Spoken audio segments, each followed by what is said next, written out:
under oath sa harap ng Senado, and I quote, "I and I alone take full legal responsibility sa lahat na nagawa ng mga pulis.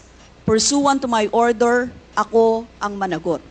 At ako ang makulong, wag yung pulis na sumunod sa order ko." Ang tanong natin, Mr. Chair, the families of innocent extrajudicial killing victims are present. Yun po yung pinagsalita nyo kanina. So can the former president look them in the eyes and say once more that he takes full legal responsibility for the deaths of their loved ones, Mr. Chair?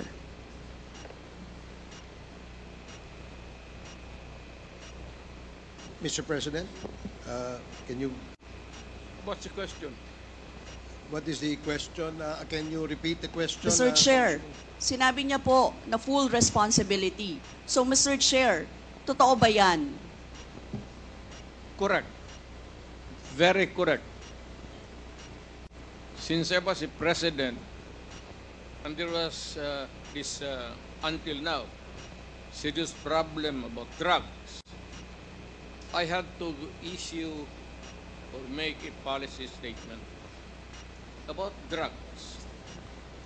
At all that happened, yung nangyari pursuant to my order to stop the drug problem in this country, akin yun. Akin na akin yun. Ako ang nagbigay ng order kasi ginawa nila illegal or legal, akin yun. Thank you, Mr. Chair. I take full responsibility for it. Thank you, Mr. Chair. Yun po yung tanong ko. Yung families of innocent extrajudicial killings, kayo din. File the case in court. Mr. Walang Chair. problema. Nandiyan ang korte. Yes, Mr. Chair. Second question ko. Responsable kayo kasi polisiyan nyo yon. Kumbaga, tatak Duterte. Dahil polisiyan nyo rin yan, tama ba? Sa Davao. Nung nasa Davao pa kayo. Tama ba na tawagin po itong Davao model or Davao style? Mr. Chair? I cannot control the semantics. Mr. Chair, yes or no? Davao style. Do not ask me to answer yes or no. You are not an investigator. Mr. Chair, tayo po ay nasa investigasyon kasalukuyan, Yes, Mr. but you Chair. are not an investigator. Why are you asking me to answer Mr. yes Chair, or tinatanong no? ko lang na... Point of Session order. suspended.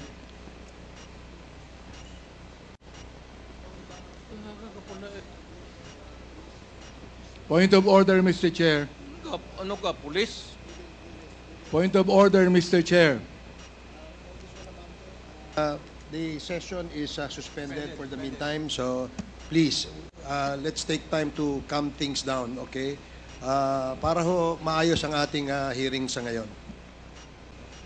Hearing is resumed. Please proceed, Congresswoman Rosas. Yes, Mr. Chair. Napakasimple lang po ng tanong ko. Tinatanong ko lang po kung yes or no, Davao style ba, yung inyong mod na sagutin. So, Mr. Chair, hindi ko maintindihan yon. I'm What is sorry, your personality, Your Honor?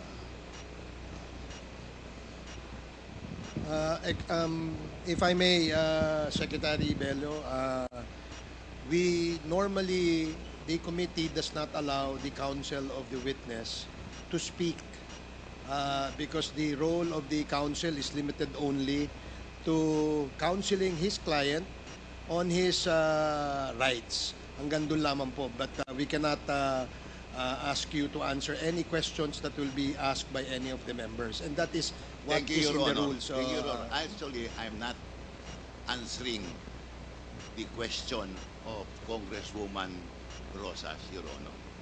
My point is, Your Honor, to allow the resource person to finish his answer. Okay, we will do that. Thank you, Attorney Bello. Thank you, Your Honor. Thank you. Congressman Brosas,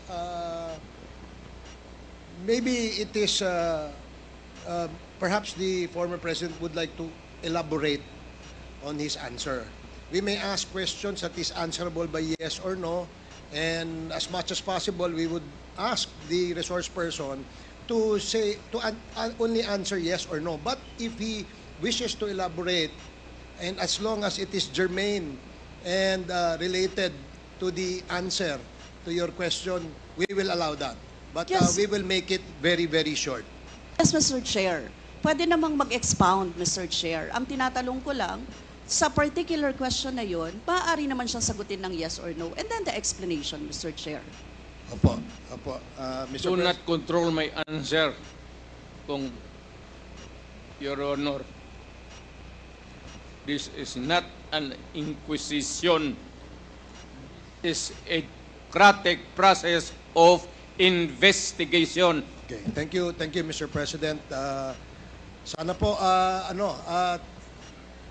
if there are questions that will be propounded by the members, hopefully, medyo, kung gusto po natin mag-elaborate, we will allow that, provided that kung maaari po sanang iksian lamang po natin, nang sa ganun, malinaw. And for the members who wish to ask questions that are answerable by yes or no, please make the questions very clear para ho masagot po ng yes or no, Your Honors. So I hope para ho maayos yung ating patakbo ng ating hearing sa ngayon. So please proceed, Congresswoman Brosas. Yes, Mr. Chair. Mr. Chair, ang tanong ko, sinasabi nyo rin na ang war on drugs ay talagang utos nyo. Diba? Pag sinabing war on drugs, Duterte yan. Sa inyo na nadikit yan. Unless, eto po, tanong na pwede nyo i-expound. May iba kayong gustong itawag doon? Meron po ba kayong gustong ibang itawag doon? Wala na po. Sabi ko, I assume full responsibility for whatever happened in the actions taken by the law enforcement agencies of this country to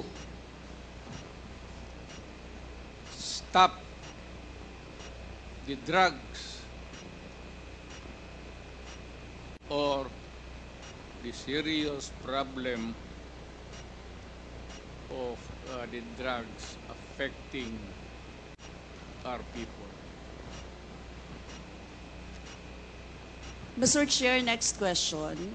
Nung naging mayor po kayo, sabi nyo naging safe ang Davao. Tama po ba? That would be that should be answered by a third person. I would not be answering that. It would be presumptuous of me to conclude. Hindi ako magsabi. I never said that Davao City was not publicly. Mr. Chair, as mayor, masasabi nyo na naging safe ang Davao sa panahon nyo? Talaga. Kasi Talaga. walang kriminal sa kalye, Talaga. walang snatcher, Walang snatcher. walang akyat bahay, Walang akyat bahay. walang magnanakaw, Walang magnanakaw. walang mamamatay tao. Walang mamatay tao. So yun po lahat, yes. Oh. So walang mga kriminal o walang insidente ng kriminalidad, bakit po? Merong mga incident, not totally. It would be a dream of a city not to have any criminal incidents or violence. Pero overall, Davao City was safe. If the test or standard would be that a citizen of the city can walk all over the city and men and children can go home safely, unmolested, undisturbed. That was the standard that I gave to the police of Davao City. Mr. Chair, I would like to ask, no, hindi ba nagkandamatay sila sa panahon na yon? Marami po. Sino-sino po ang mga pumatay? Wala akong listahan yan, ma'am. We have to go to the tawag nito. Hindi ko bit-bit. Ang bit-bit ko lang ho yung hindi. Mr. Chair, I would like to ask again, no? Sa inyo po na karanasan, kayo mismo ba pumatay? Ako, marami. Mga 6 o 7. So Ewan what- ko kung natuluyan yung, hindi ko na follow up sa hospital kung natuluyan. Quote ko lang, ipaalala ko ulit, Mr. Chair, kasi mula din ito sa Senate hearings, ano? I-quote ko lang po kayo, in Davao, I used to do it personally, just to show to the guys that if I can do it, why can't you? Correct. Sinabi niyo po yan sa mga business leaders sa meeting sa Manila. At kung paano niyo ginode ang mga police officers to gun down suspects. Tama po ba? Yes, if they present a violent resistance. That's the only thing there. You can kill the criminal if you are personally in danger of losing your life too. Ito But ba, hindi mo pwedeng patayin yung kriminal nakahandcuff o nakatali. Hindi trabaho ng lalaki yan. ito pong second, Mr. Chair, na quote, kayo rin ito. And I'd go around in Davao with a motorcycle, with a big bike around. And I would just patrol the streets looking for trouble also. Manila Times po ito. I was really looking for a confrontation so I could kill. Sinabi niyo po ito. Yes. Nagdadasal po ako na nagmumotor ako na may mag-hold upper dyan. At kung maabot na kita, talagang patayin kita. At kung basta kriminal ka, wala akong pasensya sa kriminal. Pagka lumaban, patayan. So, Mr. Chair, kanina po kasi sinabi ni Duterte na he takes full legal responsibility. Yes. Siya ang mananagot at Yes. makukulong sa ginawa ng mga kapulisan. Yes.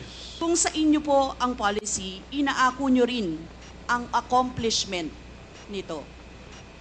Yung lahat po, kasi kung naaalala ko sa war on drugs, yung mga accomplishment, may nahuli, nagbebenta, gumagamit, gumagawa ng droga. Lahat yan. Ma'am, if you are the city executive or mayor, lahat ng utos mo na ginawa ng police and all the consequences, sagot ko yan. Pati ang ginawa ng police, sagot ko yan. Pati po yung accomplishment kung may nahuli, enforcement of law yun. Accomplishment din po yung na-confiscate na drugs. Tama ba? Lahat ng trabaho ng police, because you are the mayor, at inutos mo yan, and the consequences, or sometimes an incident can go right and go wrong. Protektahan ko yung police kasi ako ang mayor. Hindi magtrabaho yung police, matakot yan kung hindi mo bakapan. So lahat ng trabaho ng police, nung ako'y mayor, for the longest time, akin yan. So, Mr. Chair, alam niyo po ba kung ilan ang arrested sa mga drug operations at how much ang drug na na-seize nung time na yan? Ma'am, I was not notified in advance that I have to make an accounting for the arrested persons in Davao City. That is, I would not want to. That would not be a proper question. For a Mr. Chair, resource sabi person. niyo yung accomplishment report sa inyo yan. Accomplishment, yes. Accomplishment is another thing.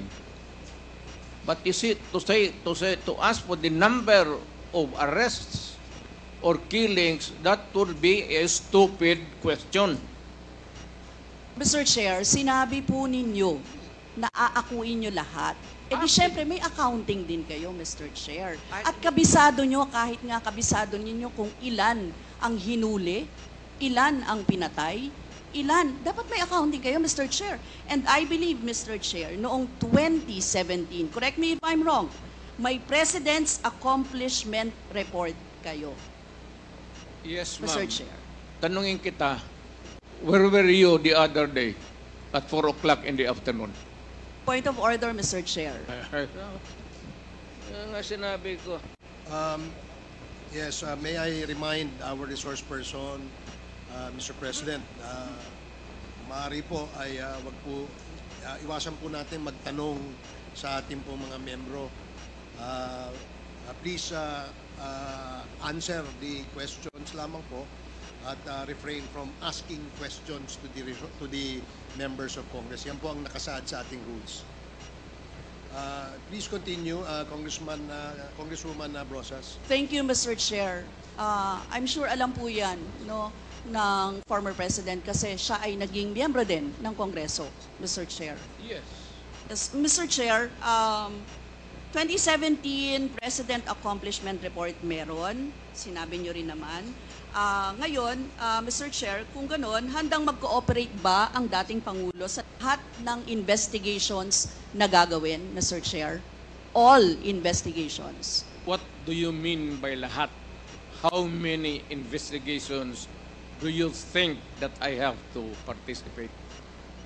Point of order again, Mr. Chair. That's a 1 minute suspension. walang pre.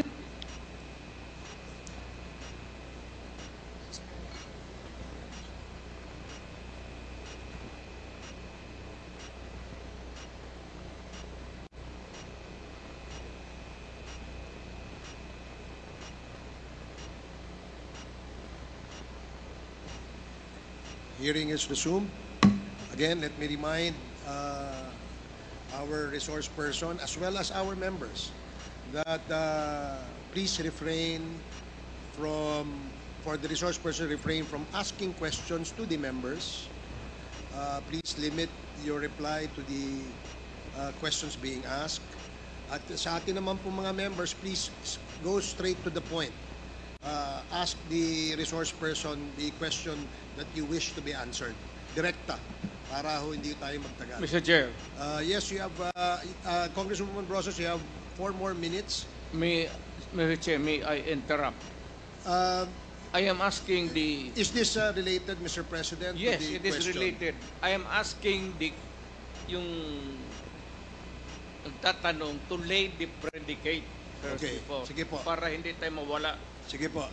Congresswoman Brosas, I hope you can consider the opinion of the resource person by laying the predicate before you ask the question directly to the former president. Yes, Mr. Chair. Mr. Chair, siguro, tatanong ko na lang diretso, Mr. Chair. Yung former president ba ay willing na mag-cooperate sa investigation sa ICC? Kaugnay dito? ICC, ma'am. I'm asking the ICC to hurry up, and if possible, they can come here and start the investigation tomorrow. This issue has been left hanging for so many years. Matagal, ma'am, baka mamatay na ako, hindi na nila ako maimbestiga. So I'm asking the ICC through you na magpunta na sila dito bukas, umpisahan na nila ang investigation. And if I am found guilty, I will go to prison and rot there for all time. Mr. Chair, balikan ko lang yung isa ko pang tanong, Mr. Chair. Ito sa Senate hearing dito, Mr. Chair. Sinabi ni former President Duterte, encourage the criminals to fight. Encourage them to draw their guns. Yan ang instruction ko. End of quote. And the only way na hindi kayo makulong and to justify the killing is bigyan mo talaga ng panahon na lumaban. Tama po ba? Yan ang sinabi ninyo. Yes, because that would be justified kung lumaban. Yan, kasunod pa lang po yung Ang question ko. utos Ang ko- question ko po ay, bakit nyo ine-encourage yung kriminal na lumaban? Para medyo maminus-minus ang problema sa syudad ko, kung may kriminal dito na 50, kung mapatay ninyo yung 30, di 20 na lang, hindi na masyado problema dyan sa akin. Ibig sabihin, Mr. Chair, hindi mapaparusahan ang nakagawa ng krimen in self-defense. Hindi man sadya. Alam naman trabaho ng police, ma'am. The policeman should know when to kill and when to injure. Hindi naman kailangan sabihin na. May elements naman ng self-defense. Alam niyo yon, Mr. Chair. Not self-defense, man. Performance of duty. Performance of duty, but elements of connected with self-defense. that performance of duty is self-defense. So, Mr. Chair, ano-ano yon? Ang what? Elements of self-defense, Mr. Chair. Self-defense is when you defend yourself to avoid injury, serious, or you die. That is applicable also to a policeman who is performing his duty, because the policeman has to confront, ang civilian has to iwasan. But a policeman, a law officer, if you are a law officer, you have to confront the criminal. Ang sanabi ko sa kanila, huwag kang pumunta dito sa akin ng pisina na may sugat ka, sipain kita, patayin mo. Bakit ikaw ang may sugat? Wala akong my language is brutal and raw for criminal. Wala akong pasensya, ma'am. I've been a prosecutor for 9 years. Talagang sinabi ko, pag hindi na mahinto yan, patayin mo na yan. Huwag mo nang pabalikin niya dito sa opisina ko. Thank you, really Mr. want Chair. to know the truth. Ganon. Last two questions, Congresswoman Rosas. Yes, Mr. Chair. Mr. Chair, gusto ko lang sabihin na sa elements of self-defense, first, dapat unlawful aggression. Second, reasonable necessity of the means employed to prevent or repel it. And third, lack of sufficient provocation on the part of the person defending himself. Mr. Chair, now I would like to direct my question to sa victims po, si Christina siguro at si Lori or si Mary Ann, Mr. Chair. Ano po yung sirkumstansya or kalagayan ng mga nangyari sa pagkapatay ng inyong mga mahal sa buhay, Mr. Chair? Hanggang ngayon po, mahirap pa rin po sa kalooban namin.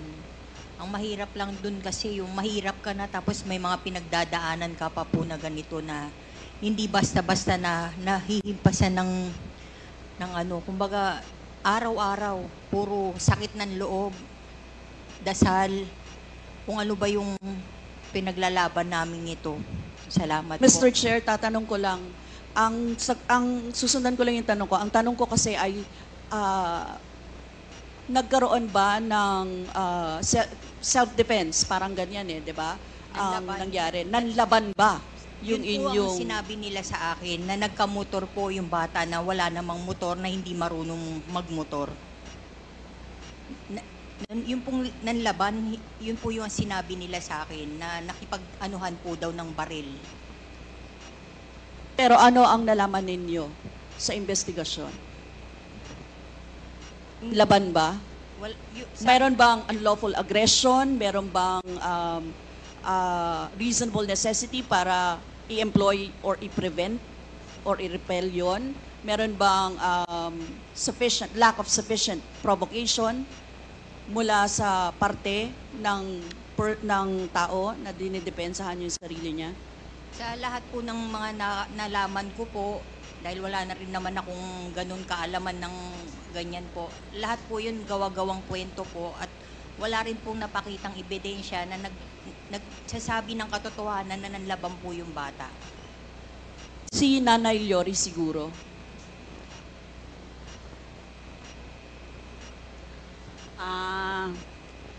Sa party po ng aking mga anak na dalawa, nawala po kasi sila ng May 11, tapos nalaman na lang po namin May 12 na natagpuan sila dun sa isang lugar sa Quezon City na patay na sila. Kaya kumbaga, doon sa balita, yun yung napanood ng anak ko na sabi nga daw ay police operation. Pinaghahabol daw sila ng mga pulis hanggang sa nahuli sila at pinagbabarel. Yun po, kasi kukuha lang naman ng lisensya itong kuya, si Crisanto, kasi isa po siyang security guard. Kumuha lang siya ng lisensya noong May 11, pero hindi na ho siya nakabalik. Tapos kinabukasan ho, yun napanood na siya sa isang news sa TV na yun nga, natagpuan na sila na patay na. Tapos yun, pinaghahanap na po namin. Si Nanay Mary Ann. Yung time po nung pinas lang yung mag-ama ko, sa totoo lang, planado po ng mga pulis yun, na pumatay po sila. Ang hinahanap po nila, hindi po yung mag-ama ko, yung kapatid ng asawa ko. Nasa police report po nun. Halos planado po nila, nandyan na po yung soko, andyan na yung funerarya, na halos sa amin bilang mahihirap, wala kaming magawa. Halos talagang yung ginawa ng mga opisyal ng mga kapulisan na imbis na magtiwala kami, nawalan kami ng tiwala. Halos sa tingin po namin parang mga na po sila. Hindi na po nila ginagampanan yung mga obligasyon nila bilang mga pulis. Kaya yung time na yon, hindi po makatawo yung ginawa nila sa aming mga mahihirap. So sa tingin niyo po hindi nanlaban? Hindi po. Sa liit po ng bahay po namin, halos 3x3 lang po yung bahay namin. Kwarto lang po. Wala pong mga barilang mag-ama ko. Halos nakaload na po yung mag-ama ko nung time na yon. Paulit-ulit po kami nagmamakaawa. Pero pinaslang pa rin po yung mag-ama ko. Thank you, Mr. Chair. That would be all. Thank Lumalabas doon na may mga excesses talaga at mga violations na naganap, Mr. Chair. Mr. Chair, thank you, Mr. Chair. And siguro, Mr. Chair, for the next round of interpellations, pwede pong palista ulit. Maraming salamat, Yes, Mr. opo. Chair. Meron po tayong second round